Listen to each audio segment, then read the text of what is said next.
পরিচালক মহোদয় এবং আমার প্রাণপ্রিয় বড় ভাই, অত্র এলাকার কৃতি সন্তান, বিশিষ্ট ইসলামী চিন্তাবিদ, সারা বাংলায় যার পদচারণা, হযরতুল আল্লাম হযরত মাওলানা আবু যর গেফারি ভাই, উপস্থিত আরো সুযোগ্য সম্মানিত শ্রদ্ধাভাজন ভাইরা এবং কোরআন প্রেমিক, ইসলাম প্রেমিক ভাই এবং বাবাজিরা, স্নেহের কচি কাছারা, পর্দায় আড়ালরত মা এবং বোনেরা, আমি আমার অন্তর এবং অন্তরস্থল থেকে আন্তরিক মোবারকবাদ এবং সালাম জানাচ্ছি। আসসালামু আলাইকুম ওয়া রাহমাতুল্লাহি ওয়া বারাকাতুহু।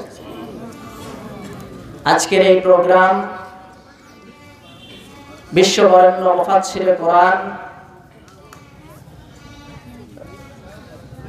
মানুষের হৃদয়ের স্পন্দন আল্লামা দিলওয়ার হোসেন সাইদি রাহিমাহুল্লাহর শাহাদাত বার্ষিকী এবং বৈষম্য বিরোধী ছাত্র আন্দোলনে যারা শাহাদা বরণ করেছেন তাদের কেন্দ্রিক আজকের এই প্রোগ্রাম। আল্লাহ রাব্বুল আলামিন আমাদের সকলকে কবুল করেন, সকলে বলি আমিন। আমরা সকলে অবগত আছি যে বিশ্ববরেণ্য মুফাসসিরে কোরআন আল্লামা দিলওয়ার হোসেন সাইদিকে একটি দুইটি বছর নয়, স্বৈরাচার শাসক তাকে 13টি বছর কারারুদ্ধ করে রেখেছিল। কথা বলেন ঠিক কিনা? শুধু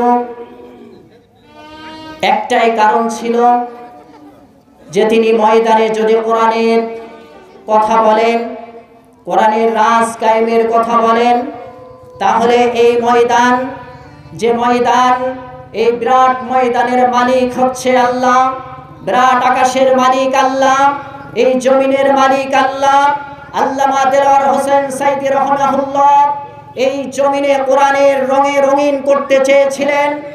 এক জাতীয় শগুনেরা তারা চেয়েছিল এই সমাজে একমাত্র লিডার তিনি হচ্ছেন আল্লামা দিলওয়ার হোসেন সাইদি।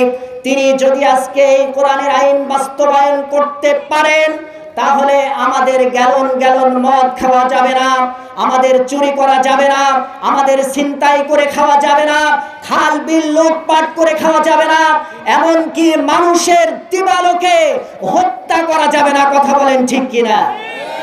ভাইরা আমার, এই ষড়যন্ত্রকে সামনে রেখে সেই কোটি মানুষের হৃদয়ের স্পন্দন আল্লামা দিলওয়ার হোসেন সাইদিকে যুগের অর্থাৎ 13টি বছর অন্ধকারের কারাপৃষ্ঠে তাকে আটকে রাখা হয়েছিল।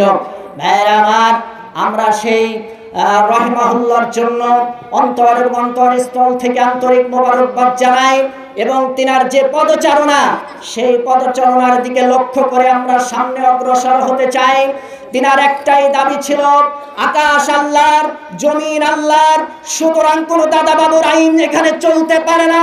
আইন চলবে কেবলমাত্র শুধুমাত্র একমাত্র কার? চিল্লায় বলতে হবে ভাইরা আমার, সেই আল্লাহর আইন চলতে হবে।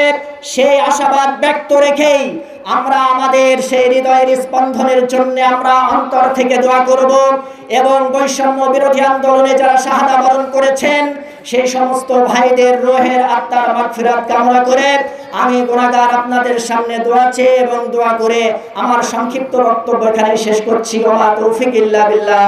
আসসালামু আলাইকুম ওয়া রাহমাতুল্লাহি ওয়া বারাকাতুহু।